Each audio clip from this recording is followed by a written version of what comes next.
Hello प्यारे बच्चों, आज हम एक बार फिर एक नए टॉपिक के साथ आपके सामने हाजिर हूँ।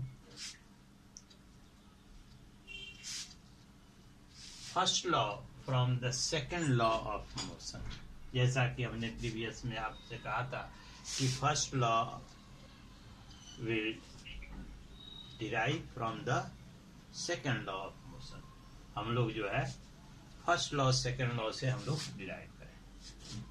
यदि मान लीजिए कि बॉडी का मास m है, मास बराबर m, ठीक है, फोर्स अप्लाइड बराबर F, एक्सीलरेशन प्रोड्यूस बराबर A, ठीक है। If the force applied for time t, है ना, टाइम क्या है t, for that the force is applied on that body. A force F applied on a mass m for time t, है ना, due to which the acceleration produced A, ठीक है। तो Newton's के सेकंड लॉ से हम जानते हैं F equal to m and ये भी जानते हैं A equal to V minus u by t, ठीक है। जहां u इनिशियल वेलोसिटी है, v is the final velocity है और t इज द टाइम, ठीक है। तो rate of change of velocity is called acceleration. यदि हम यहां मान लें इफ f बराबर 0, यानी अप्लाइड फोर्स हो ही नहीं, तब वैसी स्थिति में ma बराबर 0, चूंकि m कैन नॉट बी 0, मास कभी 0 नहीं हो सकता, तब क्या होगा, a बराबर 0, that means acceleration will be 0, ठीक है ना। इसका अर्थ क्या हो सकता है, acceleration 0, that means the body, है ना, इज मूविंग with constant और यूनिफॉर्म, है ना, मोशन या वेलोसिटी, ठीक है। यदि हम इसी इक्वेशन को यहां ले लें F equal to m a, तो F equal to m into v minus u बटा टी।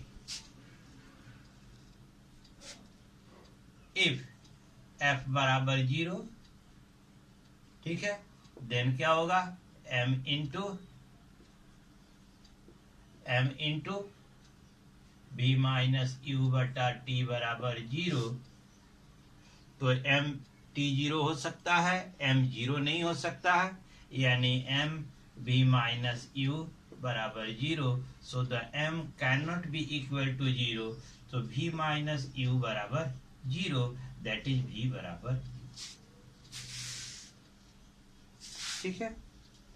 इसका अर्थ क्या है कि जो फाइनल वेलोसिटी है वही इनिशियल वेलोसिटी है, यानी the object is moving with uniform motion, ठीक है।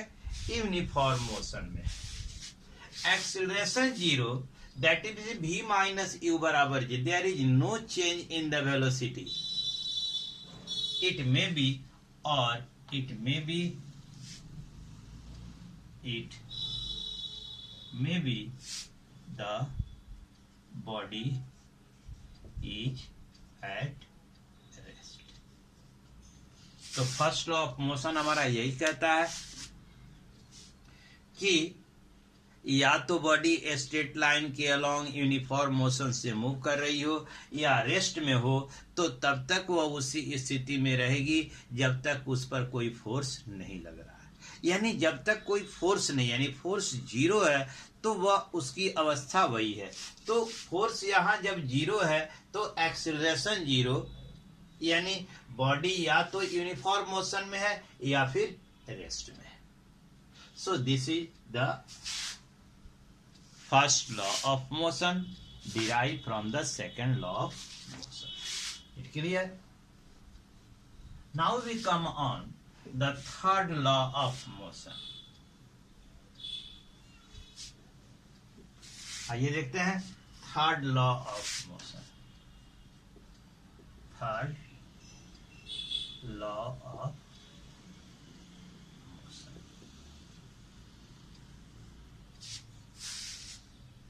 थर्ड लॉ ऑफ मोशन कहता है every action has an equal and opposite reaction. Every action has an equal and opposite reaction. Every action has an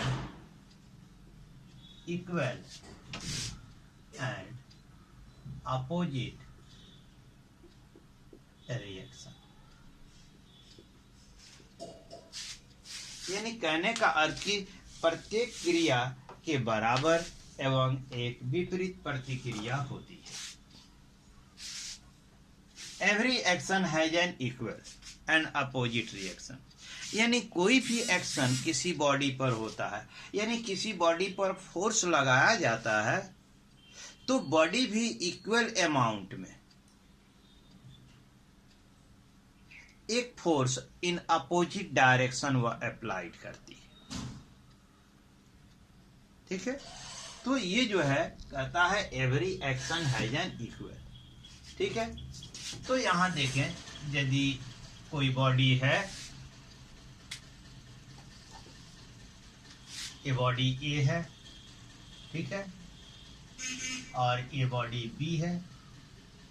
यदि body ए, ठीक है ना, F A B, ठीक है,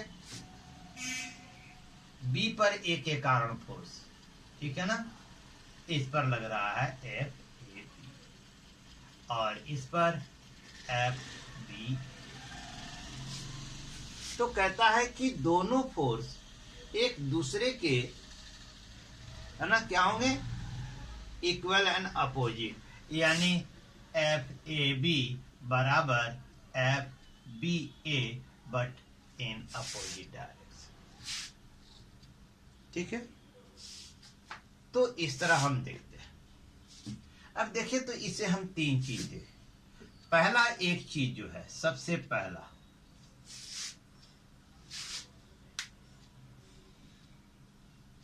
पहला क्या है, every has action has an equal reaction.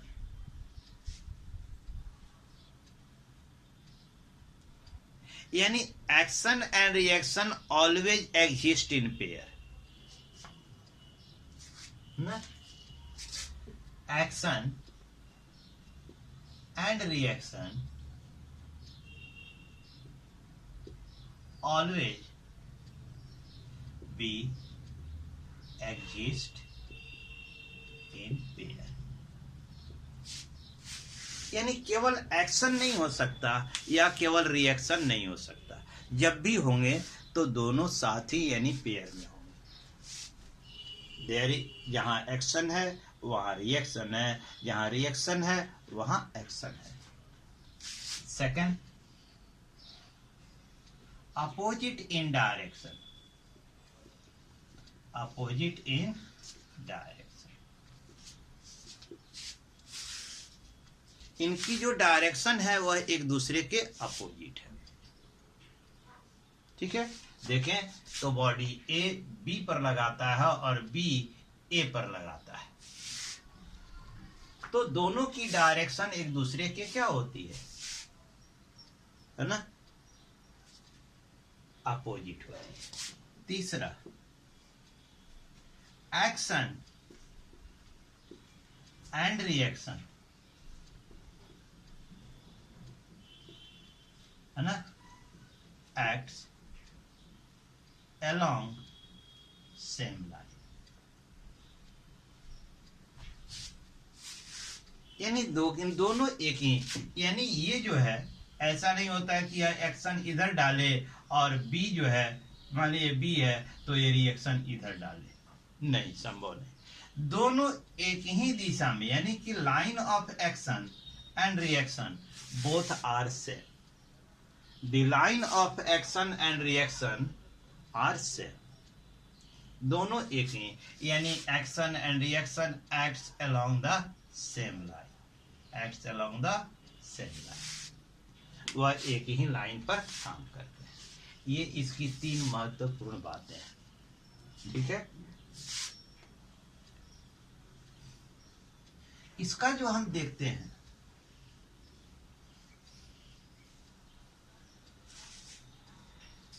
एक मान लीजिए एप्लीकेशन पर यदि हम ध्यान दें कि थर्ड लॉ ऑफ मोशन का एप्लीकेशन क्या है. ठीक है, थर्ड लॉ ऑफ मोशन का एप्लीकेशन क्या है. तो सबसे पहला एप्लीकेशन जो है, we walking on the surface, any surface, either on the ground, any other floor. When we are walking, we pressing the ground in diagonally जो होता है, ये जो होता है, देखें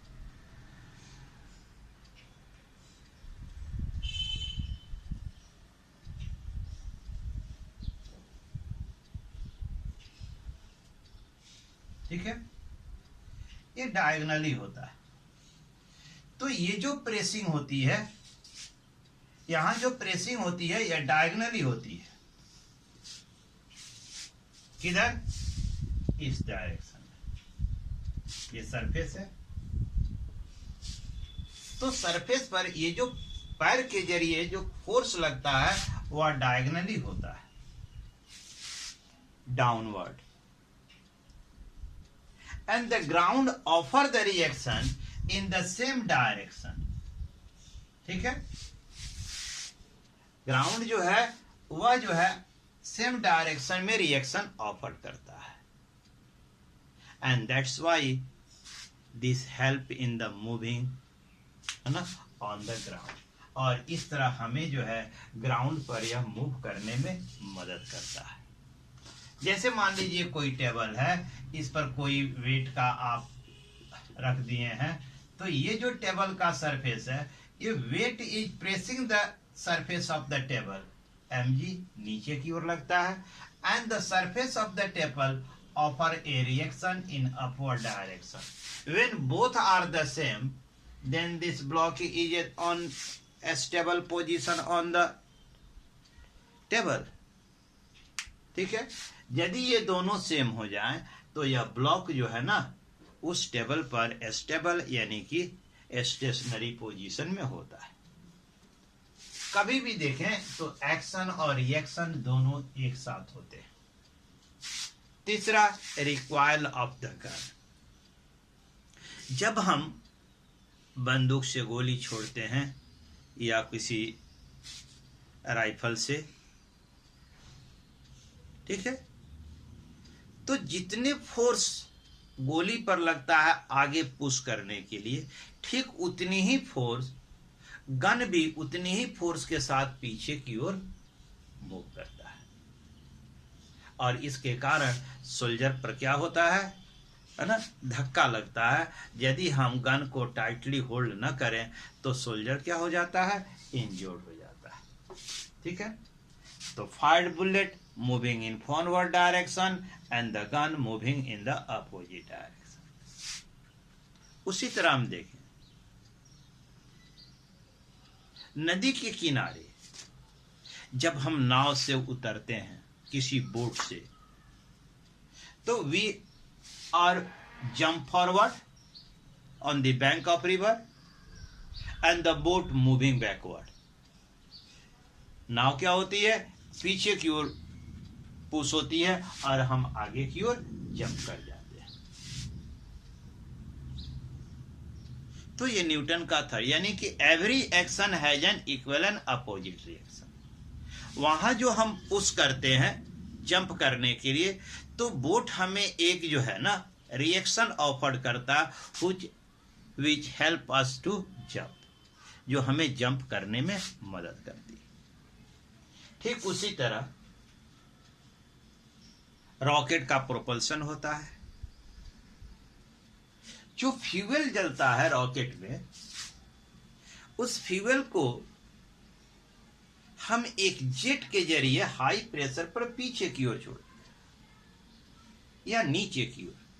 तो नीचे की ओर पुश करता है तो एयर को वह पुश करता है, और एयर रिजल्टेंट रूप में यानी कि उसी है ना परिणाम में रॉकेट को ऊपर की ओर पुश करता है, धक्का देता है, और रॉकेट आगे की ओर चला जाता है। यही चीज एरोप्लेन में भी होती है ना। द एयर जो है थ्रस्ट लगाता है एंड द प्लेन है ना टेक ऑफ द लैंड। तो ये चीजें जो है ये न्यूटन्स के थर्ड लॉ की एप्लीकेशन है। क्लियर? अब हमने कहा था कि proof of the law of conservation of momentum.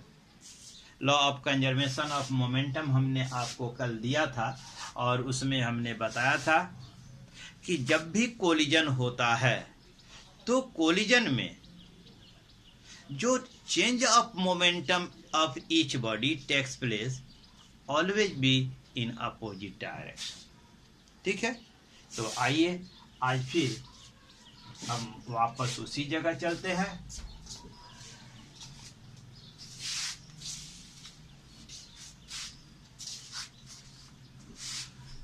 Proof of law of conservation of momentum.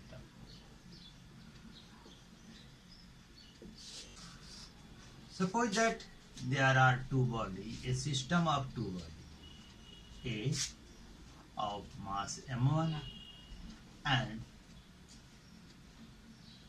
B of mass m2।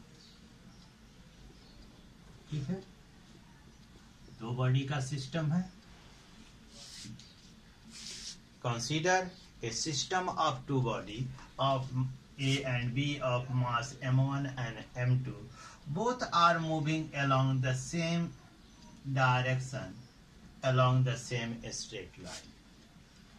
Both are moving in same direction along the same है ना straight line। ठीक है, along same path with velocity u1 and u2 such that u1 is greater than। तो it is clear कि u1 बड़ा है u2 से। तो एक क्षण आएगा, एक समय आएगा when the A is collide with the B, तो A क्या होगा, B से कोलाइड कर जाएगा। ये जो है B से क्या करेगा, कोलाइड करेगा। कोलिजन होती है। Suppose that the collision takes place for a very small time t। ठीक है ना, ये बहुत छोटे समय अंतराल t के लिए कोलिजन होता है। During the collision A applied a force on B, B पर एक फोर्स अप्लाई करता है F है ना A, यानी A के कारण B पर लगने वाला फोर्स। उसी तरह B A पर एक फोर्स अप्लाई करता है FBA, यानी B के कारण A पर लगने वाला फोर्स। जब ये कोलिजन होती है तो कोलिजन के दौरान A B पर फोर्स एक्सर्ट करता है और B A पर फोर्स एक्सर्ट करता है। After collision they again separate out, अब एक दूसरे से फिर अलग हो जाते हैं। And move along the same line with the change velocity. ठीक है, with the change velocity यह मूव करता है v1 के साथ और यह मूव करता है v2 के साथ. ठीक है, move along the same line with the same and different velocity. Clear? तो law of conservation of momentum क्या कहता है कि the total momentum of a system remain conserve. That means the total initial momentum should be equal to the total final momentum. तभी तो conserve है. Momentum में परिवर्तन नहीं हो तो, है ना, टोटल इनिशियल मोमेंटम, है ना, यानी पी आई बराबर क्या हो गया,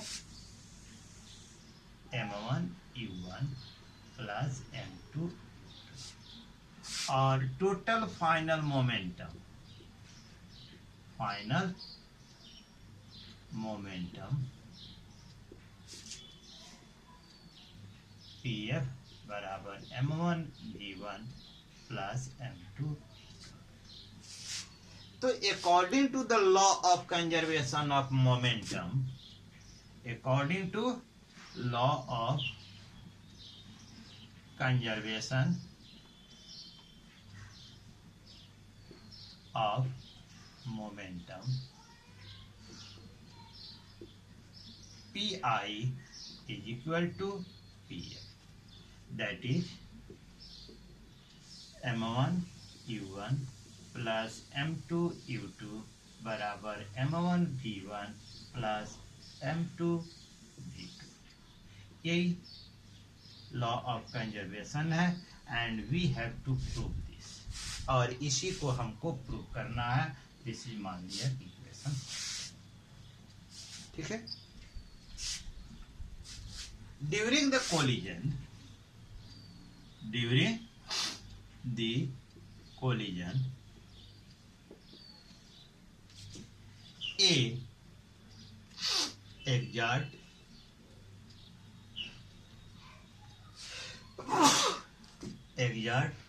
a force on B and B exert a force on A. ठीक है, that is exert a force. हम इसको clear, F A B, exert a force A B on B and exert a force F B A on A. ठीक है,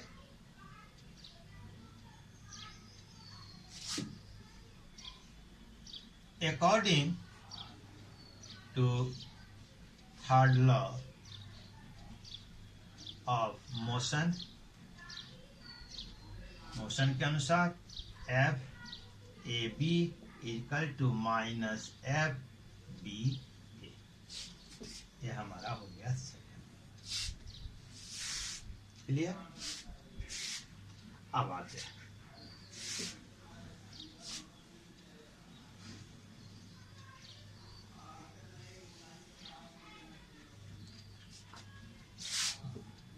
F A B बराबर क्या हो गया, m इंटू m1.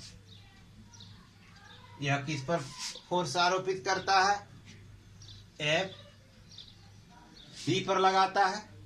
किस पर लगाता है, बी पर लगने वाला फोर्स ए के कारण, तो बी के मोमेंटम में परिवर्तन होगा, यानी m2 into v2 minus u2 बटा t.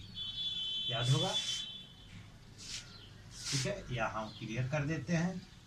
m2 v2 minus m2u2 बटा t, या m2 कॉमन ले लें तो v2 माइनस u2 बटा t हो गया। ये हमारा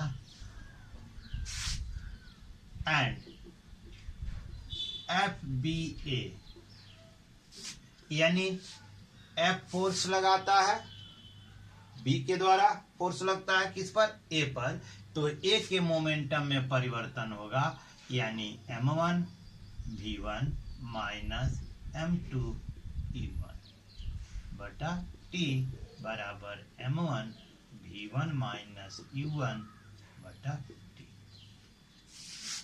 from the second equation, from equation second, चूंकि एफ ए बी बराबर है माइनस एफ बी ए के, तो हम इसको पुट कर दें तो हो गया m1 है ना, sorry m2 v2 minus u2 बटा t equal to minus m1 v1 minus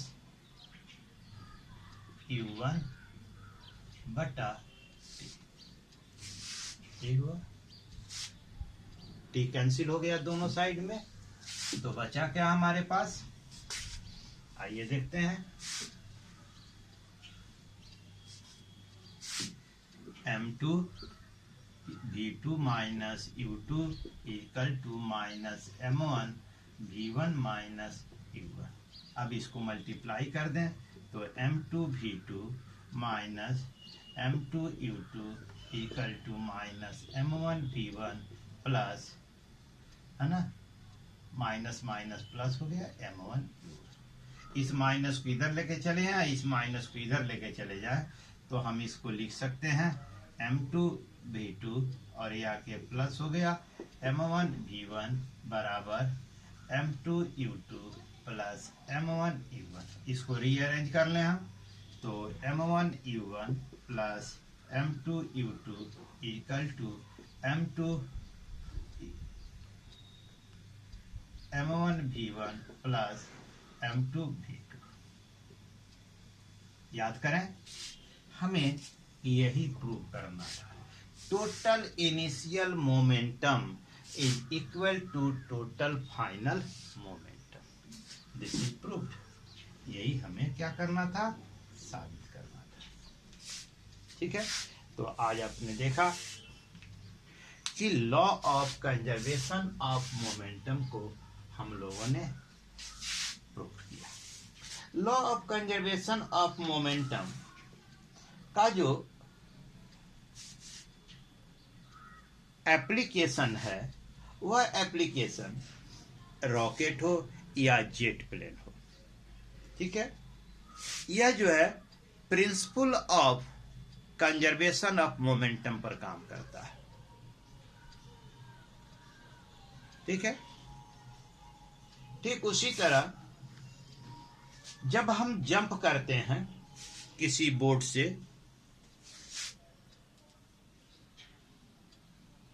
नदी के तट पर, तो वहां भी कंजर्वेशन ऑफ मोमेंटम का पालन होता है। ठीक उसी तरह रिकॉइल ऑफ गन, वहां भी हमारा कंजर्वेशन ऑफ मोमेंटम का पालन होता है। ठीक है, तो आइए एक रिकॉइल ऑफ गन पर देखें।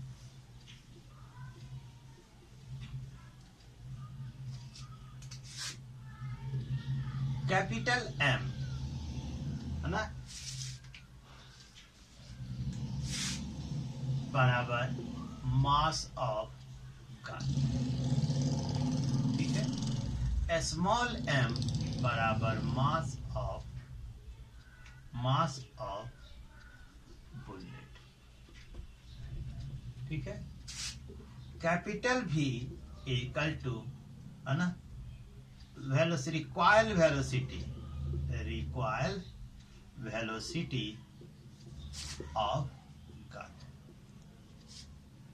स्मॉल v बराबर वेलोसिटी ऑफ बुलेट। ठीक है, तो मोमेंटम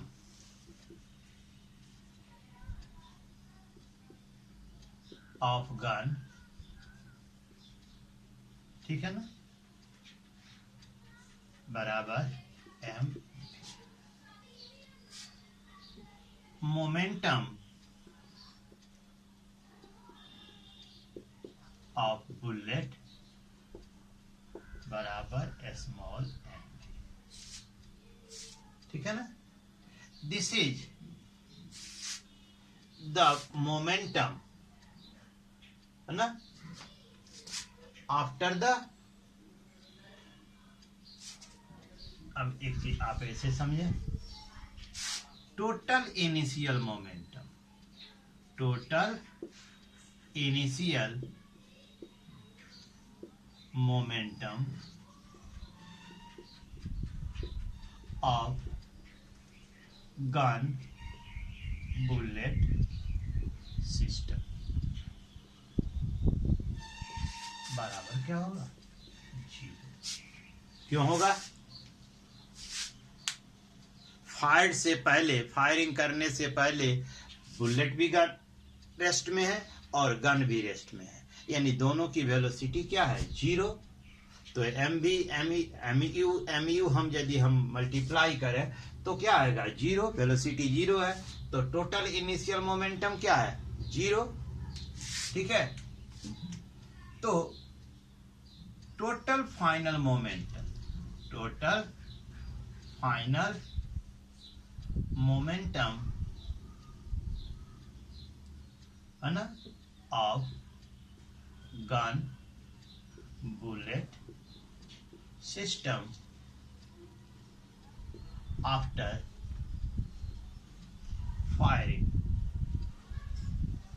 फायरिंग के बाद टोटल मोमेंटम क्या होगा गन बुलेट सिस्टम का, मास of gun into mass of velocity of gun, है ना, sorry, mass of gun into velocity of gun, mass of bullet into velocity of bullet, यानी एम वी प्लस स्मॉल। ठीक है, चूंकि bullet आगे की ओर चलती है, ठीक है, और गन पीछे की ओर चलता है। ठीक है, तो यहां देखें तो कहता है कि total momentum of system remain conserve, that means the total initial momentum equal to the total final momentum, यानी according to law of conservation of momentum M B plus M U, M B बराबर 0, यानी total final momentum बराबर total initial momentum 0, या M B, है ना, minus M B.